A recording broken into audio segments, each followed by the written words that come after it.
Partitura. Os maiores compositores, músicos e intérpretes da melhor música do mundo. Pesquisa e redação: Susana Bartmann-Wemuth. Apresentação do soprano Marina Gabetta. Olá, sejam todos bem-vindos. Partitura começa agora e hoje trazemos para vocês a tradição erudita da música brasileira. Antônio Carlos Gomes nasceu a 11 de julho de 1836 na vila de São Carlos, hoje cidade de Campinas. Foi o mais importante compositor de ópera brasileiro e o primeiro das Américas a alcançar sucesso e consagração internacional. Estudou e posteriormente trabalhou na Itália com o apoio do imperador D. Pedro II. Sua primeira ópera, escrita ainda no Brasil, foi denominada como A Noite do Castelo. O libreto foi escrito por Antônio José Fernando dos Reis, baseado na novela de Antônio Feliciano de Castilho. A obra foi aclamada e dedicada ao imperador D. Pedro II. Apresentamos a abertura da ópera A Noite do Castelo, com regência de Eduardo Lagré-Cafam.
Mas afinal, o que é uma ópera? Ópera é um gênero teatral e musical no qual uma história dramática é contada. Este drama é encenado inteiramente através da música e canto, acompanhados por uma orquestra.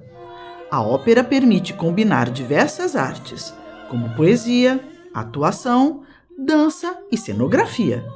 A ópera Il Guarani, escrita por Carlos Gomes, estreou no Teatro alla Scala em 19 de março de 1870.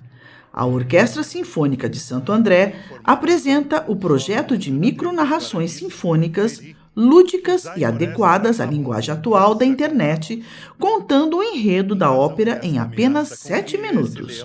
De Carlos Gomes, Il Guarani. Direção-geral, Abel Rocha Conceição.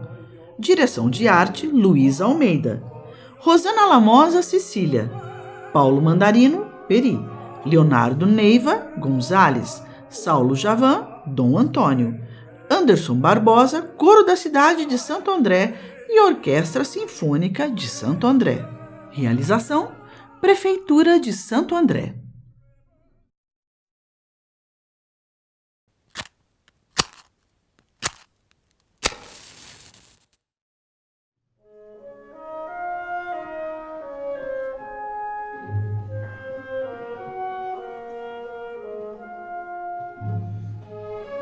Brasil, terra esplêndida com paisagens que nos deixam paralisados de tanta perfeição. Sou um homem de sorte, proprietário de muitas terras, uma família maravilhosa e um amigo, Dom Álvaro, a quem prometi minha filha em casamento. Bela, doce e meiga, a moça dos sonhos de qualquer rapaz.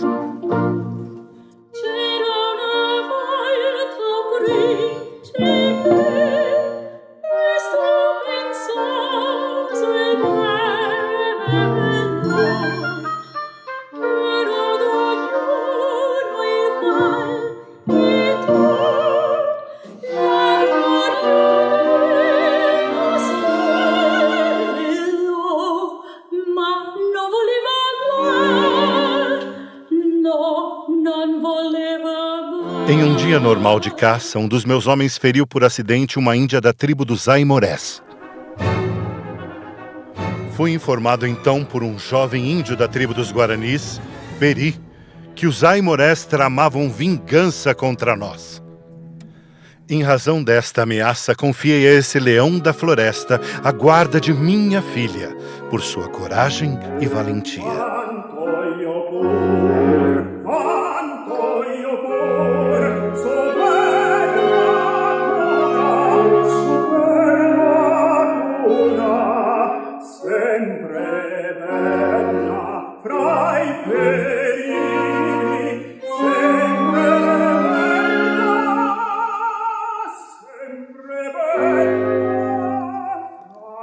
Peri tornou-se protetor de Ceci e a acompanhava a todo momento. E um sentimento indomável surgiu entre os dois, que juraram amor eterno em uma bela noite.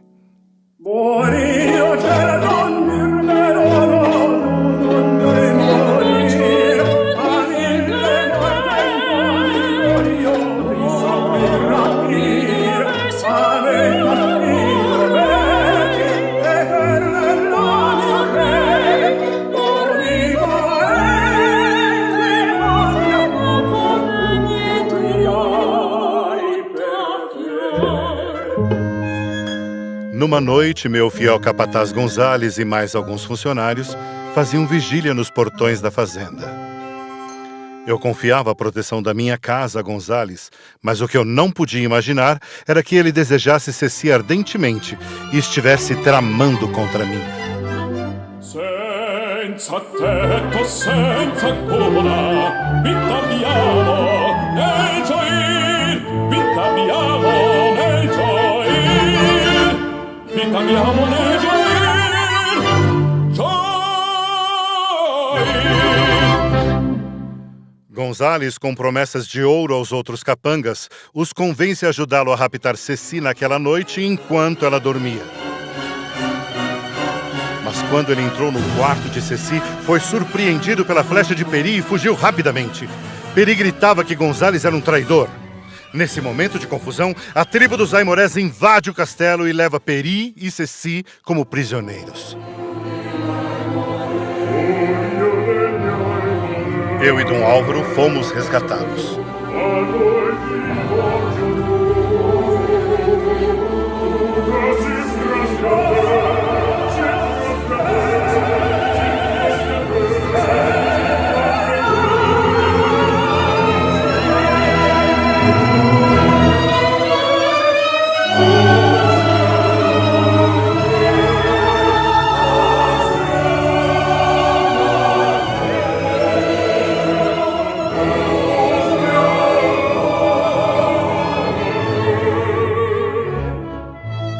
Lutamos bravamente, mas Álvaro foi atingido por uma flecha e não sobreviveu.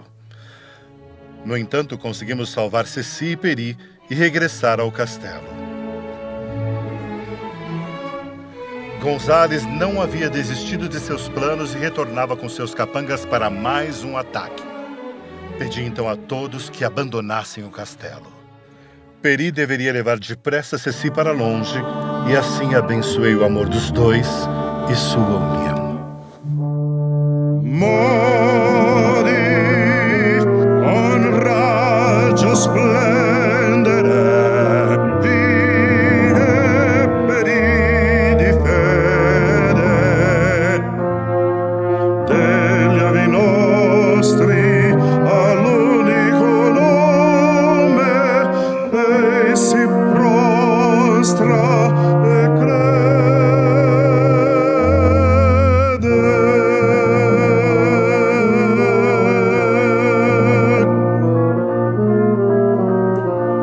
Quando Gonzales e seus capangas conseguiram finalmente derrubar as portas e invadir a casa, me encontraram sozinho, empunhando uma tocha de fogo. Ceci e Peri já estavam salvos. Conseguiram atravessar o rio e de longe ouviram o som da explosão que eu causei. Tudo estava em chamas.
A Ópera Fosca foi considerada pelo próprio Carlos Gomes como a sua melhor criação.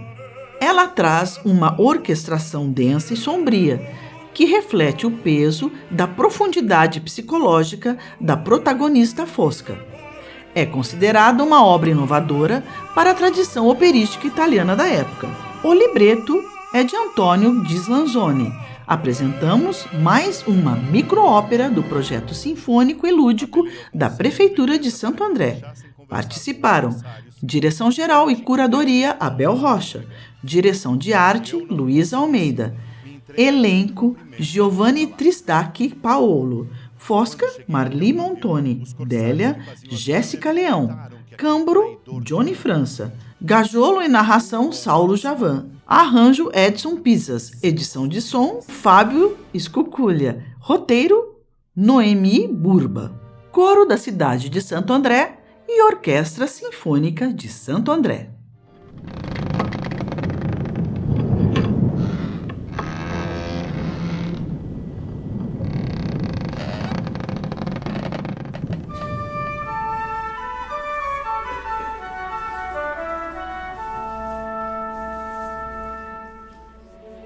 Numa noite escura em uma praia silenciosa no litoral da Ístria, avista-se de longe casas velhas no meio de rochas. Vozes cantam ao longe uma antiga canção de piratas. Aproximando-se cada vez mais, avista-se o porto onde nós corsários festejamos nossas aventuras.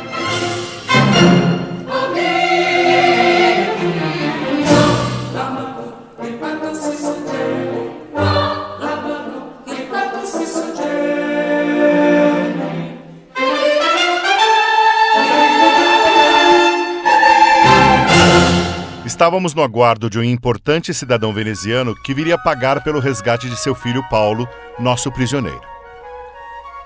Minha irmã Fosca cuidou de Paulo, que estava muito comovido, e expressou a ela toda a sua gratidão. Ela estava perdidamente apaixonada e não queria que Paulo fosse embora. Então, antes que ele partisse, ela lhe confessou o seu amor.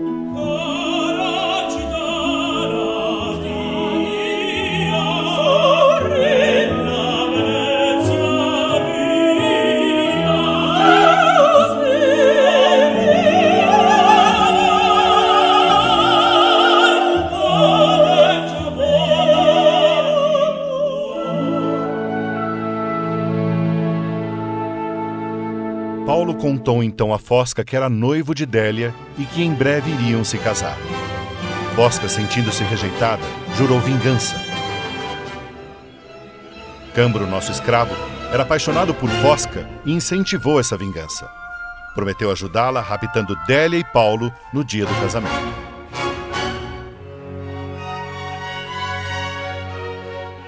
Paulo enfim se encontra com Délia, sua noiva.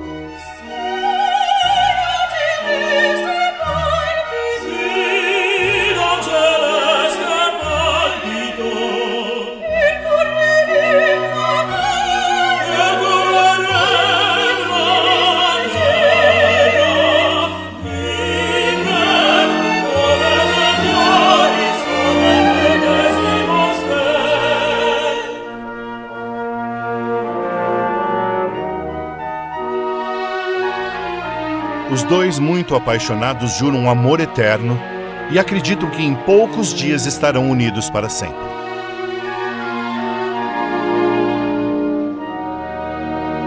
Chega o dia tão esperado, casais felizes, piratas ansiosos e Fosca angustiada.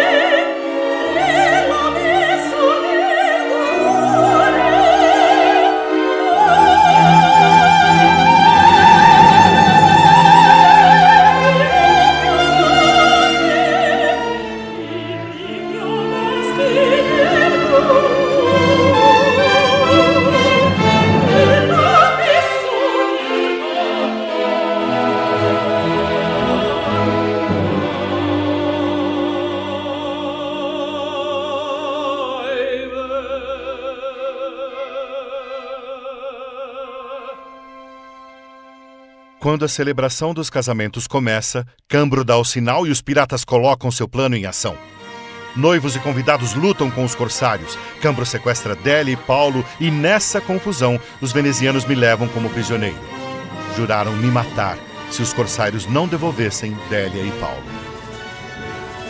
Cambro espalha então um boato entre os corsários de que os venezianos já tinham me matado. Ele esperava que com essa mentira, Fosca ficaria irada e mataria Délia e Paulo, e com isso os venezianos me matariam logo depois.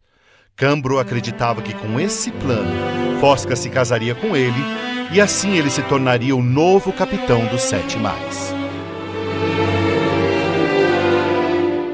D'amore l'ebbrezze, le molli carezze, oh donna non chiedo, non bramo da te.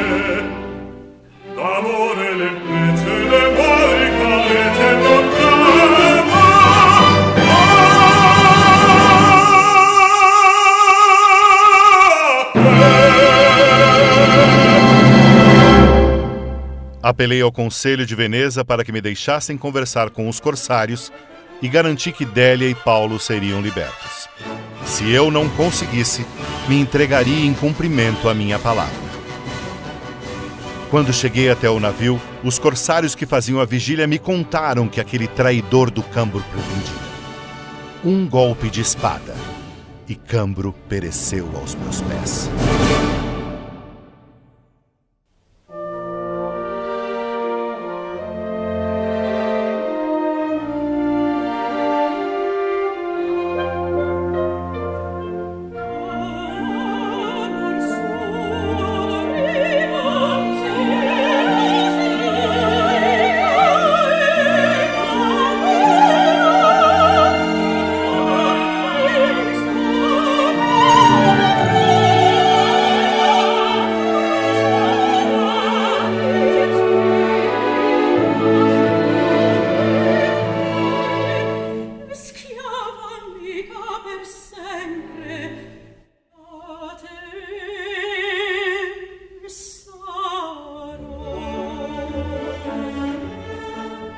Quando cheguei, vi de longe que Délia implorava pela vida de Paulo.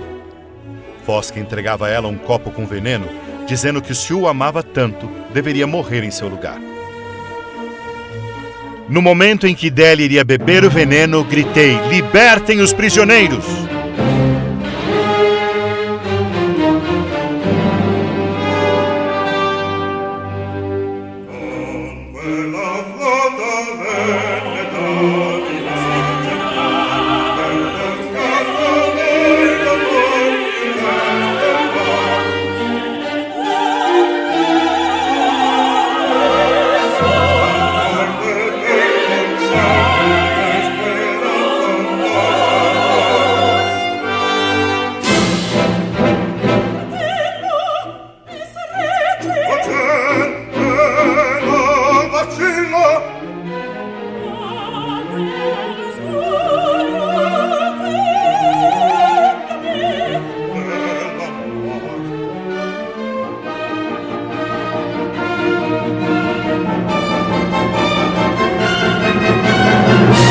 Os corsários ficaram surpresos ao me ver e por um instante se esqueceram de Fosca. Ela, completamente humilhada e desiludida, pegou o veneno das mãos de Délia e bebeu.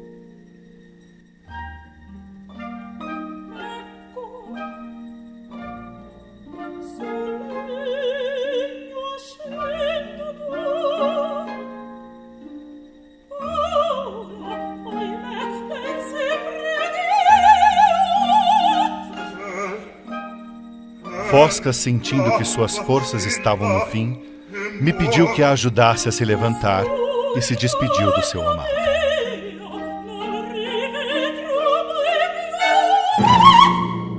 Fosca morreu nos meus braços e nós, corsários, prometemos vingança.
Hoje, Partitura termina por aqui. Esperamos que tenham apreciado o nosso programa. Nos vemos no nosso próximo encontro. Até lá! Partitura. A música erudita em todo o seu esplendor.